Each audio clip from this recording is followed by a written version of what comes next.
ఆ శివుని సేవ చేయాలంటే అదృష్టం కలిగి ఉండాలి. ఆ అదృష్టం మాకు కూడా దక్కింది. Hello guys, welcome back to my channel. మేము హాలిడేస్ కని మా సిస్టర్ వాళ్ళ ఊరికి వెళ్ళాము. మా అదృష్టం ఏంటంటే ఆ రోజు శివాలయంకి భూమి పూజ కార్యక్రమం జరిగింది. అందులో మేము కూడా పార్టిసిపేషన్ చేశాము. చూడండి, దేవుడు ఎక్కడున్న వాళ్ళని ఎక్కడెక్కడ ఎలాంటి కార్యక్రమాలు చేయించుకుంటారో అనే దానికి ఇది ఒక నిదర్శనం. ఇంకా మేము ఆ రోజు 4 గంటలు వేసి స్నానాలు చేసి గుడి దగ్గరికి చేరుకున్నాము. ఇంతలోనే పూజా కార్యక్రమం స్టార్ట్ అయింది. ఈ గుడి అతి పురాతనమైనది, చోళ రాజులు కట్టించారు. సో దాన్ని ఇప్పుడు చాలా పాతబడిపోయింది కాబట్టి దాన్ని ఇప్పుడు మళ్ళీ కడుతున్నారు.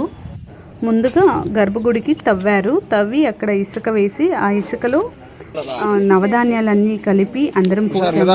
అండ్ 5 రాళ్ళకి ముత్తైదులు పూజ చేశారు. ఆ రాళ్ళని తీసుకెళ్ళి అక్కడ పెట్టి పూజా కార్యక్రమం అయితే స్టార్ట్ చేశారు. ఇక్కడ ఇంకొక అదృష్టం ఏంటంటే మా మరిది గారే ఈ గుళ్ళో పూజారిగా చేస్తున్నారు. అందులో మా గురువు గారైన నీలకంఠ శర్మ గారిని కూడా కలిశాను. చాలా ఆనందంగా ఉండింది. ఈ శివాలయానికి బునాదులన్నీ స్వామిగారే వేస్తున్నారు. అండ్ పూజా కార్యక్రమం అయితే స్టార్ట్ అయిపోయింది. సంకష్ట గణపతయే నమః, దోష పరిహార మహాగణాధిపతయే నమః, షణ్ముఖాయ నమః, పాలనేత్రాయ నమః, మయూరవాహనాయ నమః, ఓం సుబ్రహ్మణ్య దేవస్య పత్యే నమః, వీమస దేవస్య పత్యే నమః, మహతో దేవస్య పత్యే నమః, ఆదిత్యాయ నమః, సోమాయ నమః, మంగళాయ నమః, బుధవే నమః, బృహస్పతయే నమః, శుక్రాయ నమః, శనిశ్చరాయ నమః, రాహవే నమః, కేతవే నమః, ఇంద్రాయ నమః, అగ్నియే నమః, యమాయ నమః, నిరుదయే నమః, వరుణాయ నమః, వాయవే నమః, కుబేరాయ నమః, ఈశానాయ నమః. పార్వతీపతయే సహనౌ భునక్తు సహ వీర్యం కరవావహై తేజస్వినావదీతమస్తు మా విద్విషావహై. ఓం శాంతి శాంతి శాంతి.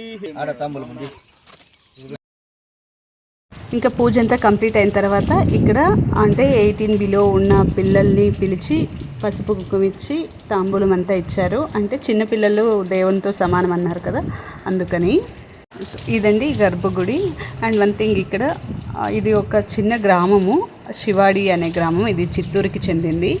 సో ఎంత పనులున్నా అందరూ వ్యవసాయం చేసేవాళ్ళే. వ్యవసాయం చేసే వాళ్ళైనా కూడా ఎర్లీ మార్నింగ్ వచ్చి ఈ గుడికి చాలా కష్టపడ్డారు. చిన్నపిల్లలు పెద్దోళ్ళు అందరూ కలిసి ఈ గుడికి అయితే మేము బునాది అయితే వేసేసాము. ఏ అడ్డంకులు లేకుండా ఈ గుడి కంప్లీట్ అవ్వాలని కోరుకుంటున్నాము. అండ్ గ్రామంలో ఉన్న ప్రజలు బాగా సహకరించారు, ఇంకా బాగా సహకరించాలి. తొందరగా గుడి కంప్లీట్ అవ్వాలి. చూడండి, దేవుడి మహిమ. ఎక్కడో వెంకటగిరిలో ఉన్న మమ్మల్ని ఆ శివాడికి రప్పించుకుని మా చెయ్యి కూడా ఆ బునాదుల్లో పడేలాగా చేశారు. ఇదేనేమో శివలీల అంటే. అండ్ తొందరగా గుడి కంప్లీట్ చేయండి. Thank you for watching.